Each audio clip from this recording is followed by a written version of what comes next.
Dear students, welcome to Digital Learning.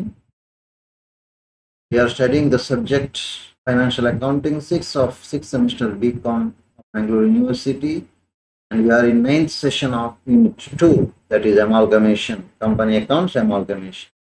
And we are solving some problems under this chapter. Today we will solve one more problem relating to amalgamation. The problem is given here. Suman Limited had just recovered from a great financial difficulty. Its balance sheet as on 31st/12/2018 is as follows. Equity share capital 6 lakh, preference share capital 5%, preference share capital 4 lakh, creditors 1,50,000, buildings 4 lakh, plant and machinery 2 lakh, debtors 2 lakh, profit and loss account 3,50,000. Total of the balance sheet is 11,50,000. Next, Rajan Limited is formed to take over building at 3 lakh, plant and machinery at 1,40,000 and stock at 60,000. This is a form of absorption where a new company takes over, where a company takes over another company. Okay. And it is somewhat like an external reconstruction also. In absorption, normally the existing company itself, one company is taking over another company. Anyhow, the problem treatment of this problem is similar to amalgamation and absorption. The purchase consideration is to be satisfied by issue of 7% preference shares and equity shares of ₹10 in Rajan Limited in the ratio of 3:2. First point ಅಲ್ಲಿ assets taken over ಮಾಡಿದ್ದು agreed value ಕೊಟ್ಟಿದ್ದಾರೆ. Building, plant and machinery ಮತ್ತು stock ಇದು. Stock ಎಸೆಟೇ ಇಲ್ಲ balance sheet ನೋಡುವಾಗ, ಆದರೆ stock taker over ಮಾಡಿದ ಬಗ್ಗೆ ಮಾಹಿತಿ ಕೊಟ್ಟಿದ್ದಾರೆ. ನಾವು ಅದನ್ನು ಕನ್ಸಿಡರ್ ಮಾಡುವ. ಕೆಲವೊಮ್ಮೆ ಸ್ಟಾಕ್ ಅನ್ನು 0 ಅಂತ ವ್ಯಾಲ್ಯೂ ಮಾಡಿರ್ಬೋದು. ಪರ್ಚೇಸ್ ಕನ್ಸಿಡರೇಷನ್ ಹೇಗೆ ಕೊಡ್ತಾರಂದ್ರೆ ಇಕ್ವಿಟಿ ಶೇರ್ ಮತ್ತು ಪ್ರಿಫರೆನ್ಸ್ ಶೇರ್ಸ್ ಅಲ್ಲಿ ಕೊಡ್ತಾರೆ. Equity share, preference share 7% preference share, equity share ₹10 ಇದು ಕೊಡ್ತಾರೆ. ಪರ್ಚೇಸ್ ಕನ್ಸಿಡರೇಷನ್ ಟೋಟಲ್ ಕ್ಯಾಲ್ಕುಲೇಟ್ ಮಾಡಿ ಅದನ್ನ 3:2 ಅಲ್ಲಿ ಡಿವೈಡ್ ಮಾಡಬೇಕು. ಇಷ್ಟು ಪ್ರಿಫರೆನ್ಸ್ ಶೇರ್, ಎಷ್ಟು ಇಕ್ವಿಟಿ ಶೇರ್ ಅಂತ ಕಂಡುಹಿಡಿಯಲಿಕ್ಕೆ. Next, preference shares holders are to be settled in full allotment of new preference shares. Preference share hold ಇದ್ದಾರಲ್ಲ ಅವರಿಗೆಲ್ಲ ಕಂಪ್ಲೀಟ್ ಆಗಿ ಪ್ರಿಫರೆನ್ಸ್ ಶೇರ್ ಅನ್ನು ಕೊಡುವುದು. ಇಕ್ವಿಟಿ ಶೇರ್ ಹೋಲ್ಡರ್ಗೆ ಇಕ್ವಿಟಿ ಶೇರ್ ಅನ್ನು ಕೊಡುವುದು. Sundry debtors realised 1,50,000. Sundry debtor ಅನ್ನ ಟೇಕ್ ಓವರ್ ಮಾಡಿಲ್ಲ, ಯಾಕೆಂದ್ರೆ ಇಲ್ಲಿ ನೋಡಿ ಇಲ್ಲಿ ಕೊಡ್ಲಿಲ್ಲ, ಹಾಗಾಗಿ ರಿಯಲೈಸ್ಡ್ ಅಂತ ಕೊಟ್ಟಿದ್ದಾರೆ. ಇದು ನಾಟ್ ಟೇಕನ್ ಓವರ್, ಹಾಗಾಗಿ ಇವರೇ ಅದನ್ನ ರಿಯಲೈಸ್ ಮಾಡಿದ್ದಾರೆ. ಓಲ್ಡ್ ಕಂಪನಿ ರಿಯಲೈಸ್ ಮಾಡಿದೆ. And 1,10,000 to be paid to the creditors in full settlement. ಇದರ ಅರ್ಥ ಕ್ರೆಡಿಟರ್ಸ್ ಅನ್ನ ಟೇಕನ್ ಓವರ್ ಮಾಡಲಿಲ್ಲ, ಹೊಸ ಕಂಪನಿ ಟೇಕ್ ಓವರ್ ಮಾಡಿದ ಟ್ರಾನ್ಸ್ಫರಿ ಕಂಪನಿ ಏನ್ ಮಾಡಲಿಲ್ಲ, ಟ್ರಾನ್ಸ್ಫರಿ ಕಂಪನಿ ಬೈಯಿಂಗ್ ಕಂಪನಿ ಇದೆಯಲ್ಲ ಅದು ಲಯಾಬಿಲಿಟಿಯಲ್ಲಿ ಕ್ರೆಡಿಟರ್ಸ್ ಅನ್ನ ತೆಗೆಯಲಿಲ್ಲ, ಟೇಕ್ ಓವರ್ ಮಾಡಲಿಲ್ಲ. ಅದನ್ನು ಇವರೇ ಏನ್ ಮಾಡಿದ್ದಾರೆ, ಪೇಮೆಂಟ್ ಮಾಡಿದ್ದಾರೆ. ಓಕೆ, ಆಯ್ತು. Next, cost of winding up is ₹5,000. Show realisation account, Rajan's account, preference share holders account, creditors account and equity share holders account in the books of Suman Limited. So here Rajan Limited, new company. Rajan Limited is taking over the business of Suman Limited. Andre Suman Limited is transferor company, selling company. Rajan Limited is transferee company, andre buying company, absorbing company ಅಥವಾ buying company ಅಂತ ಹೇಳ್ಬೋದು. ಈಗ purchase consideration calculate ಮಾಡುವ. Agreed value of the assets taken over. Assets 3 asset take over ಮಾಡಿದಾಗೆ ಮಾಹಿತಿ ಕೊಟ್ಟಿದ್ದಾರೆ. Building 3 lakh, plant and machinery 1,40,000, stock 60,000. ಇದು adjustment ಅಲ್ಲಿ ಕೊಟ್ಟದ್ದು. ಸ್ಟಾಕ್ 60,000 ವರೆಗೆ ಈ 3 ಐಟಮ್ ಅನ್ನ ಕೊಟ್ಟಿದ್ದಾರೆ ಅಡ್ಜಸ್ಟ್ಮೆಂಟ್ ಅಲ್ಲಿ. ಅಗ್ರೀಡ್ ವ್ಯಾಲ್ಯೂ ಇದು ಅಡ್ಜಸ್ಟ್ಮೆಂಟ್ ಅಲ್ಲಿ ಕೊಟ್ಟದ್ದು ಇದಲ್ವ, ಅದನ್ನು ಇಲ್ಲಿ ಬರೆದೇವು. 5 lakh ಆಯ್ತು. ಮತ್ತೆ ಲಯಾಬಿಲಿಟೀಸ್ ಟೇಕನ್ ಓವರ್ ಯಾವುದೂ ಇಲ್ಲ. ಲಯಾಬಿಲಿಟೀಸ್ ಇದೆ ಬ್ಯಾಲೆನ್ಸ್ ಶೀಟ್ ಅಲ್ಲಿ, ಅದನ್ನು ಟೇಕ್ ಓವರ್ ಮಾಡಲಿಲ್ಲ. ಕ್ರೆಡಿಟರ್ಸ್ ಇರುವ ಲಯಾಬಿಲಿಟೀಸ್ ಅನ್ನ ಇವ ಸೆಲ್ಲಿಂಗ್ ಕಂಪನಿ ಅವರೇ ಪೇಮೆಂಟ್ ಮಾಡಿದ್ದಾರೆ. ಸೊ 5 lakh ಮೈನಸ್ ಇದು ನಿಲ್ ಕೊಟ್ಟಿದ್ದಾರೆ. ಹಾಗಾಗಿ purchase consideration amount is 5 lakh. mode of payment in the form of preference shares. There is 5 lakh into 3 by 5. ಅಂದರೆ ನಾನು ಹೇಳಿದಲ್ಲಿ ಪರ್ಚೇಸ್ ಕನ್ಸಿಡರೇಷನ್ ಅನ್ನು 3:2 ರೇಷಿಯೋದಲ್ಲಿ ಪ್ರಿಫರೆನ್ಸ್ ಶೇರ್ ಹೋಲ್ಡರಿಗೆ ಮತ್ತು ಇಕ್ವಿಟಿ ಶೇರ್ ಹೋಲ್ಡರಿಗೆ ಕೊಡಬೇಕಂತ. ಹಾಗಾಗಿ in the form of preference shares to the preference share holders, preference share ಹೋಲ್ಡರಿಗೆ preference ಶೇರ್ನ form ಅಲ್ಲಿ 5 lakh ಅಲ್ಲಿ 3 ಅವರಿಗೆ 3 by 5 3 lakh. In the form of equity shareholders, equity shares to the equity shareholder 5 lakh into 2 by 3, that is 2 lakh. Total 5 lakh. Clear? Now we will see the realization account. Preparation of realization account. You see, step ಏನಂದ್ರೆ first ಗೆ transfer the book value. Remember here, not agreed value. Transfer the book value of assets. Book value of the assets. Assets taken over ಆಗಲಿ ಆಗದೇ ಇರಲಿ, book value ಏನಿದೆ ಅದನ್ನು ಬರೀಬೇಕು. Second one, liabilities taken over. Liability ಎಲ್ಲ ಬರೀಲಿಕ್ಕಿಲ್ಲ, taken over ಆದ್ರೆ ಮಾತ್ರ ಬರೆಯುವುದು. Third one, if there is cost of liquidation, cost of winding up, record it. Fourth one, record purchase consideration. 4 step ಹೇಳಿದೆ, ಇನ್ನೊಂದು 2 ಈ ಪ್ರಾಬ್ಲಮ್ ಅಲ್ಲಿ 2-3 ಸ್ಟೆಪ್ ಇದೆ, ಅದನ್ನ ನಾನು ಹೇಳ್ತೇನೆ. ಅದರಲ್ಲಿ 2 ಸ್ಟೆಪ್ ಸ್ಪೆಸಿಫಿಕಲಿ ಈ ಪ್ರಾಬ್ಲಮ್ ಅಲ್ಲಿ ಇದೆ, ಅದು ಮತ್ತೆ ಹೇಳ್ತೇನೆ. ಈಗ ಇದು 3 ಮಾಡುವ, 4 ಸ್ಟೆಪ್ ಅನ್ನು ಮಾಡುವ. 3 ಸ್ಟೆಪ್ ಅನ್ನು ಈಗ ಮಾಡುವ, ಮತ್ತೆ 4ನೇದಕ್ಕೆ 3 ಇರುವುದು, ಇಲ್ಲಿ 4ನೇ ಸ್ಟೆಪ್ ಇಲ್ಲ. 4 ಸ್ಟೆಪ್ ನಾನು ಎಕ್ಸ್ಪ್ಲೈನ್ ಮಾಡಿದೆ, ಬಟ್ ಈ ಪ್ರಾಬ್ಲಮ್ ಅಲ್ಲಿ 3 ಇದೆ ಇದರಲ್ಲಿ. So assets taken over, book value of the assets taken over. ನೋಡಿ, ಬಿಲ್ಡಿಂಗ್ ಬ್ಯಾಲೆನ್ಸ್ ಶೀಟ್ ಅಲ್ಲಿ ಇರುವ ಅಮೌಂಟ್ ಇದು. ಬಿಲ್ಡಿಂಗ್ ಇದು ಬ್ಯಾಲೆನ್ಸ್ ಶೀಟ್ ಅಲ್ಲಿ ಕೊಟ್ಟಂತಹ ಅಮೌಂಟ್. ಎಷ್ಟು ಕೊಟ್ಟಿದ್ದಾರೆ? 4 lakh. ಬುಕ್ ವ್ಯಾಲ್ಯೂ ಇದು. Plant and machinery 2 lakh, debtors 2 lakh. ನೋಡಿ, ಬ್ಯಾಲೆನ್ಸ್ ಶೀಟ್ ವ್ಯಾಲ್ಯೂ ತೋರಿಸ್ತೇನೆ. ಬ್ಯಾಲೆನ್ಸ್ ಶೀಟ್ ಅಲ್ಲಿ ರೋ ವ್ಯಾಲ್ಯೂ ಇದು. ಬಿಲ್ಡಿಂಗ್, ಮೆಷಿನರಿ, ಡೆಟಾರ್ಸ್ 3 ಇರುವುದು ಅಸೆಟ್. ಅದು ಫಿಕ್ಟಿಷಿಯಸ್, ಅದು ಇದು ಲಾಸ್, ಅದು profit and loss account, debit balance ಅದು. ಓಕೆ, ನಂತರ ಅಸೆಟ್ಸ್ ಟೇಕನ್ ಓವರ್ ಆಯ್ತು, ಲಯಾಬಿಲಿಟೀಸ್ ಟೇಕನ್ ಓವರ್ ಇಲ್ಲ. ಹಾಗಾಗಿ ನಾನು ಹೇಳಿದ್ದು 3 ಸ್ಟೆಪ್ ಅಂತ. Next 3rd step, bank to bank account. What is this? This is the cost of winding up given in the problem. ನೋಡಿ, problem ಅಲ್ಲಿ ಕೊಟ್ಟಿದ್ದಾರೆ, ಇಲ್ಲಿ cost of winding up 5000. Okay, ಅದು ಬರುತ್ತೆ.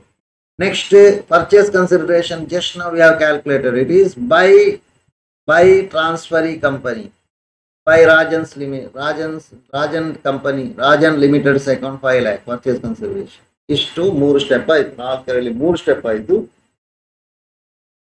ಲಯಬಿಲಿಟೀಸ್ ಇಲ್ಲದ ಕಾರಣ ಒಂದು ಸ್ಟೆಪ್ ಸ್ಕಿಪ್ ಆಯಿತು.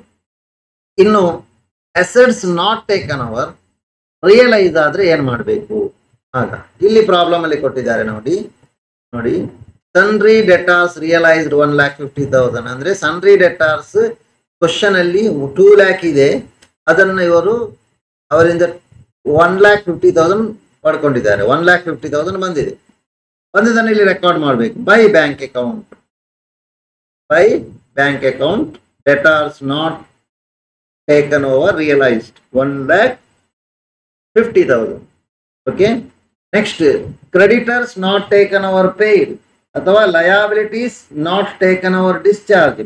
ಏನಾದರೂ ಲಯಾಬಿಲಿಟೀಸ್ ಇದ್ದು ಅದನ್ನ ನಾಟ್ ಟೇಕನ್ ಓವರ್, ಅದನ್ನು ಬೈಯಿಂಗ್ ಕಂಪನಿ ಟೇಕನ್ ಓವರ್ ಮಾಡಲಿಲ್ಲ, ಆದರೆ ಅದನ್ನು ಇವರು ಪೇಮೆಂಟ್ ಮಾಡಿದ್ದಾರೆ. ಅಂತಹ ಸಂದರ್ಭದಲ್ಲಿ ಅದಕ್ಕೆ ಜರ್ನಲ್ ಎಂಟ್ರಿ ಹೇಗೆ ಅಂದ್ರೆ, ರಿಯಲೈಸೇಷನ್ ಅಕೌಂಟಿಗೆ ಅದು ನಿಜವಾಗಿ ಬರುವುದಿಲ್ಲ.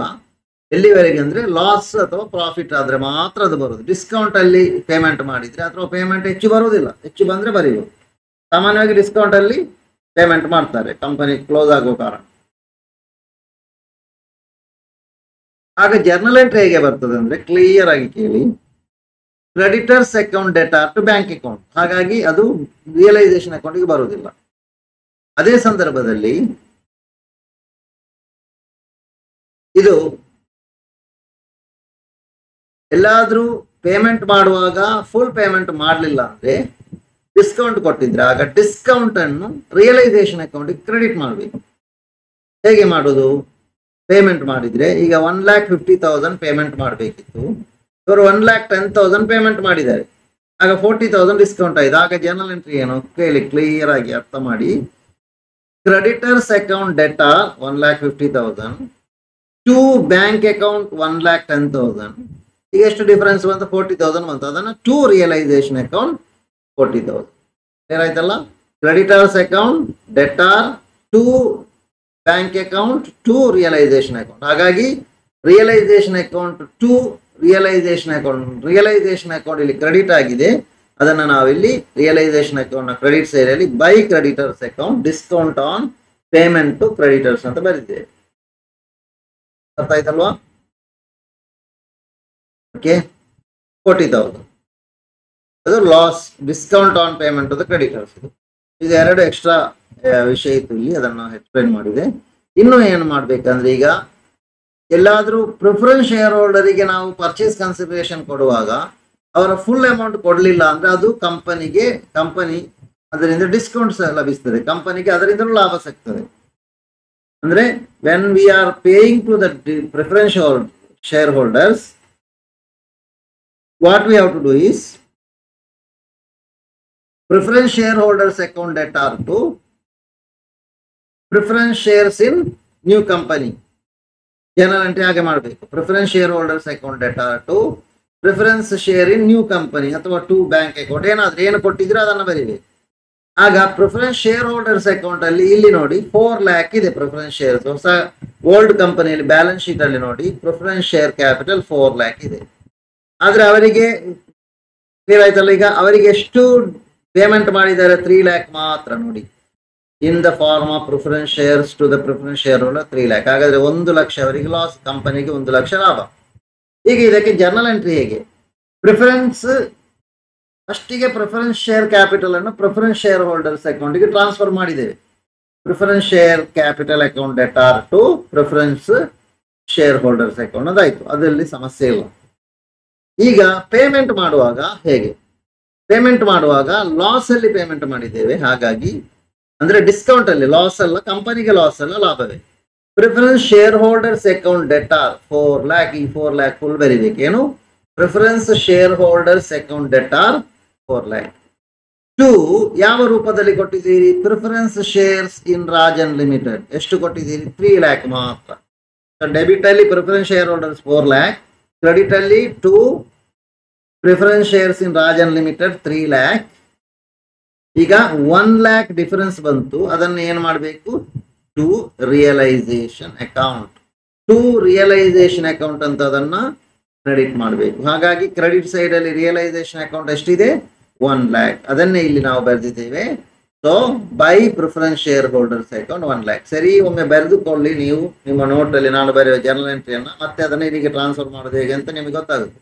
ಏನು journal entry? Preference share holders account debtor 4 lakh, to preference shares in Rajan limited account 3 lakh, to realisation account 1 lakh, that is discount. So ಹಾಗಾಗಿ ಆ 1 lakh ಇಲ್ಲಿ ರಿಯಲೈಸೇಷನ್ ಅಕೌಂಟಿಗೆ ಬರಬೇಕು by preference share holders account 1 lakh. Clear ಆಯ್ತಲ್ವ? ಈಗ ಇದು ಇಷ್ಟು realisation account ನ ಬಗ್ಗೆ. ಸೊ ನಾವು ಬ್ಯಾಲೆನ್ಸ್ ಟೋಟಲ್ ಎಷ್ಟು ಬರ್ತದೆ? 4, 6, 8 lakh 5,000. ಕ್ರೆಡಿಟ್ ಸೈಡ್ ಅಲ್ಲಿ ಅದೇ ಬರೆಯಿರಿ. ಈ ಪ್ರಾಬ್ಲಮ್ ಅಲ್ಲಿ ಲಾಸ್ ಆನ್ ರಿಯಲೈಸೇಷನ್ ಆಗಿದೆ. ಕ್ರೆಡಿಟ್ ಸೈಡ್ ಅಲ್ಲಿ ಬಂದಿದೆಲ್ಲ ರಿಯಲೈಸೇಷನ್ ಅಕೌಂಟ್, ಕ್ರೆಡಿಟ್ ಸೈಡ್ ಅಲ್ಲಿ by equity share holders account balance 15,000 rupees ಇದೆ. ಇದನ್ನ ಕ್ರೆಡಿಟ್ ಸೈಡ್ ಅಲ್ಲಿ ಬರೀಬೇಕು. 15,000 ದಟ್ ಈಸ್ ಪ್ರಾಫಿಟ್ ಅಲ್ಲ, ಲಾಸ್ ಆನ್ ರಿಯಲೈಸೇಷನ್. ಇಲ್ಲಿಗೆ ಅದು ಮುಗಿಯಿತು. ಇನ್ನು ರಾಜನ್ ಲಿಮಿಟೆಡ್ ಅಕೌಂಟ್ ಏನೆಲ್ಲ ಕೇಳಿದ್ದಾರೆ ಅದನ್ನೆಲ್ಲ ಮಾಡುವ. ರಾಜನ್ಸ್ ಅಕೌಂಟ್ ಹೇಗೆ ಮಾಡುದು? ಇಲ್ಲಿ ರಾಜನ್ಸ್ ಅಕೌಂಟ್ ಮಾಡುವಾಗ ಇಲ್ಲಿದೆ ನೋಡಿ, ರಾಜನ್ಸ್ ಅಕೌಂಟ್ 5 lakh. ಇದನ್ನ ಇಲ್ಲಿಗೆ ತರಬೇಕು. To realisation account 5 lakh.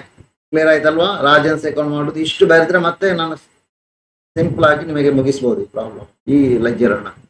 So ಅಲ್ಲಿರುವಂತಹ ರಿಯಲೈಸೇಷನ್ ಅಕೌಂಟ್ ಅಲ್ಲಿ ಕ್ರೆಡಿಟ್ ಸೈಡ್ ಅಲ್ಲಿ ಇರೋದು ಇಲ್ಲಿ ಡೆಬಿಟ್ ಸೈಡ್ಗೆ ಬಂತು. To realisation account 5 lakh. ಇದು ಪರ್ಚೇಸ್ ಕನ್ಸಿಡರೇಷನ್.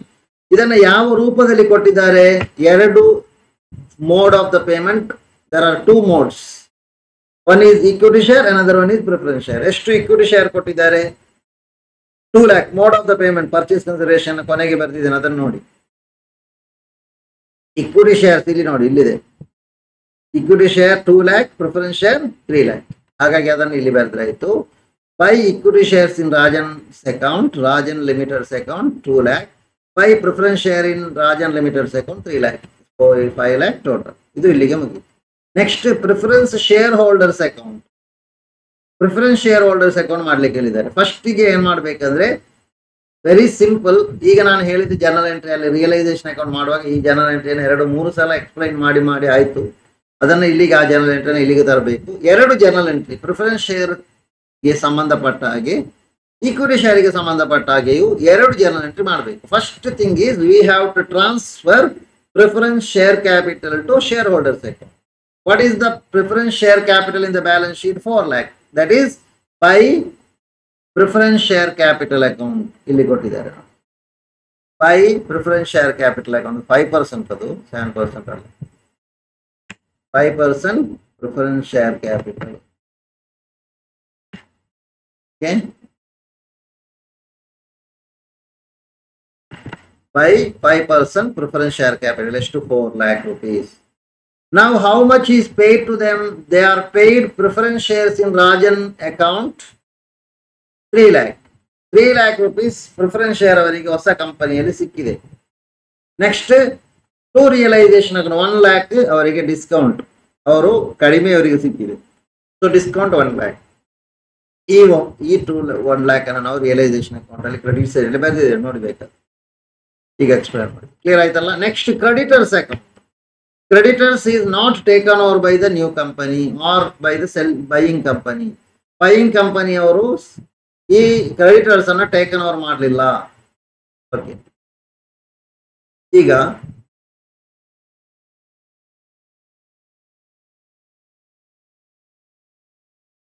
ನೋಡಿ ಕ್ರೆಡಿಟರ್ಸ್ ಅಕೌಂಟ್ ಅನ್ನು ಮುಗಿಸುವ.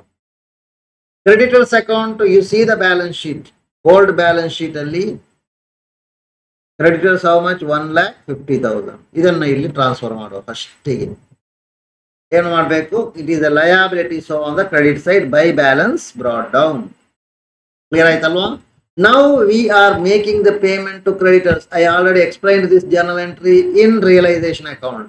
V are making payment to creditors. What is entry? Creditors account debtor to bank account. How much is paid to them? You see the problem once again. Only 1,10,000 is paid to them. 1,10,000. What about the difference? It is discount. So to realization account 40,000. Clear? 40,000 total, 1,50,000. Next bank account should be prepared. Next equity shareholders account. Bank account ಮಾಡುವ. So do we have any bank balance in the old balance sheet? There is no balance.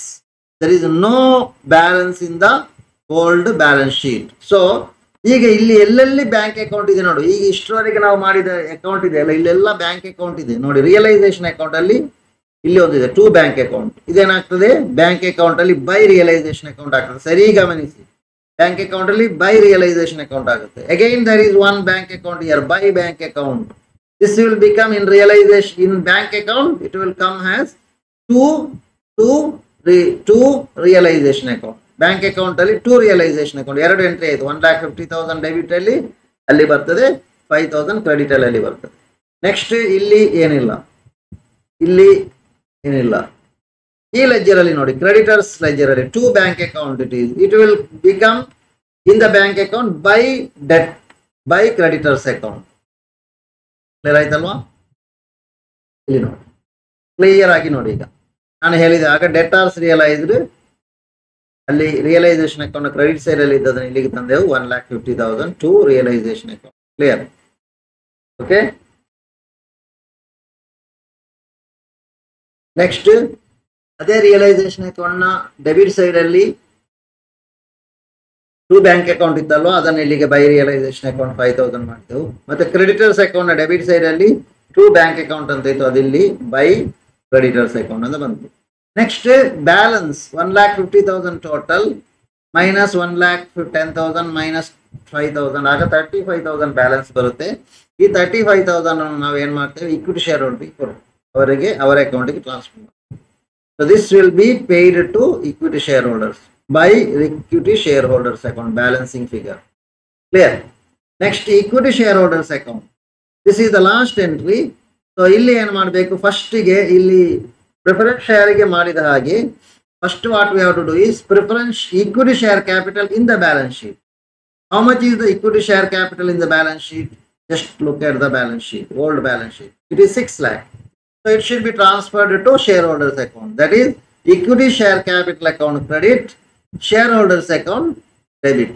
Equity shareholders account debit ಅಂದ್ರೆ equity share capital account to equity shareholders account. ಹಾಗಾಗಿ ಇದು credit side ಗೆ ಬಂದಿದೆ by equity share capital 6 lakh. Now we will see in the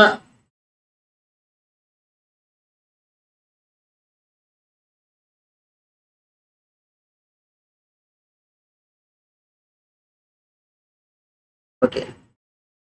Next ನೀವು balance sheet ನೋಡಿ, ಇನ್ನೊಂದು item ಇದೆ balance sheet ಅಲ್ಲಿ ಕ್ರೆಡಿಟ್ ಸೈಡ್ ಅಲ್ಲಿ. You see the balance sheet credit side. I will show the credit side of the balance sheet. There is one profit and loss account 3,50,000. ಇದು balance sheet ಇಂದ loss. ಇದನ್ನ realise ಇದು ಯಾವ account ಗೆ, ಇಲ್ಲಿ ನಾವು equity share holder account ಗೆ transfer ಮಾಡಬೇಕು. To profit and loss account 3,50,000. Clear ಆಯ್ತಲ್ಲ? Yes, okay. ನಾವು you see the realisation account. ನಾನು ಸ್ಕಿಪ್ ಮಾಡಿ ಬ್ಯಾಕ್ ಹೋಗಿ ನಿಮಗೆ ತೋರಿಸಿ ಮತ್ತೆ ಇಲ್ಲಿಗೆ ಬರ್ತಾ ಇದ್ದೇನೆ. ನೋಡಿ, ಇಲ್ಲಿದೆ ನೋಡಿ ರಿಯಲೈಸೇಷನ್ ಅಕೌಂಟ್ ಅಲ್ಲಿ ನೋಡಿ by equity share holders account ಇದೆ. ಇದನ್ನ ಅಲ್ಲಿಗೆ ಟು ರಿಯಲೈಸೇಷನ್ ಅಕೌಂಟ್ ಮಾಡಬೇಕು. ಮತ್ತೆ ಇಲ್ಲಿ ನೋಡಿ ಬ್ಯಾಂಕ್ ಅಕೌಂಟ್ ಅಲ್ಲಿ by equity share holders account ಇದೆ, ಇದು ಟು ಬ್ಯಾಂಕ್ ಅಕೌಂಟ್ ಆಗುತ್ತೆ. ಸೊ ಇದನ್ನ ಎರಡನ್ನ ಬರೆಯುವ. To realisation account 15,000 rupees loss on realisation.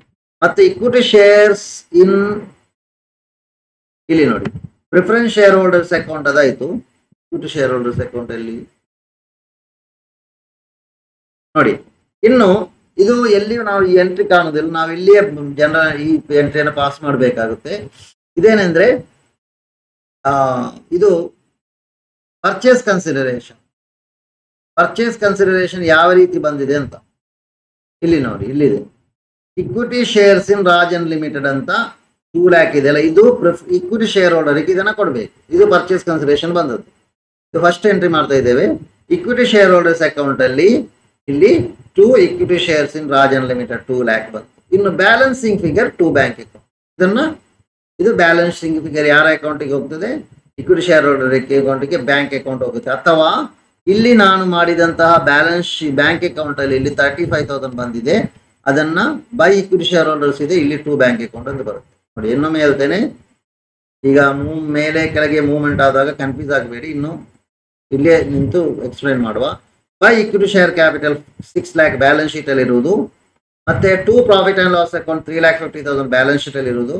2 realisation account, ಇದು ರಿಯಲೈಸೇಷನ್ ಅಕೌಂಟಿನ ಕ್ರೆಡಿಟ್ ಸೈಡ್ ಅಲ್ಲಿ by equity share holders account ಅಂತ ಲಾಸ್ ಇದೆ ಅದು. ಮತ್ತೆ ಇದು ಪರ್ಚೇಸ್ ಕನ್ಸಿಡರೇಷನ್ ರಿಸೀವ್ ಮಾಡಿದ್ದು ಇಕ್ವಿಟಿ ಶೇರ್ ಹೋಲ್ಡರ್ಗೆ ಕೊಟ್ಟದ್ದು. Equity shares in Rajan limited account ಲಾರ್ಜೆನ್ಸ್ ಅಕೌಂಟ್ 2 lakh. ಮತ್ತೆ ಇದೇನಂದ್ರೆ ಬ್ಯಾಂಕ್ ಅಕೌಂಟ್ ಅಲ್ಲಿ ಬ್ಯಾಲೆನ್ಸ್ ಬಂದದ್ದು, ಅದನ್ನು ಇಕ್ವಿಟಿ ಶೇರ್ ಹೋಲ್ಡರ್ಗೆ ಕೊಟ್ಟೆವು, ಅದು 2 ಬ್ಯಾಂಕ್ ಅಕೌಂಟ್. ಅಲ್ಲಿಗೆ equity share holders account tally ಆಗಬೇಕು. ಅರ್ಥ ಇದಲ್ವಾ? Okay, I hope you have understood this question and I have some theoretical based multiple choice questions here. When 2 or more companies combine together and form altogether a new company, it is called amalgamation, absorption. Second one. Third one, external reconstruction. Fourth one, internal reconstruction. Second question, dash means taking over the business of one or more company by a company already in existence. Amalgamation, absorption, external reconstruction, internal reconstruction. Third one, there is no formation of a new company in case of amalgamation, absorption, external reconstruction, none of the above. ಯಾವುದರಲ್ಲಿ ಹೊಸ company form ಆಗೋದಿಲ್ಲ ಅಂತ, ಯಾವುದಂತ ನೋಡಿ ಬರಿ. Okay, this is the answer. These are the 3 answers for 3 questions. Hope you have understood. Thank you for listening to the class.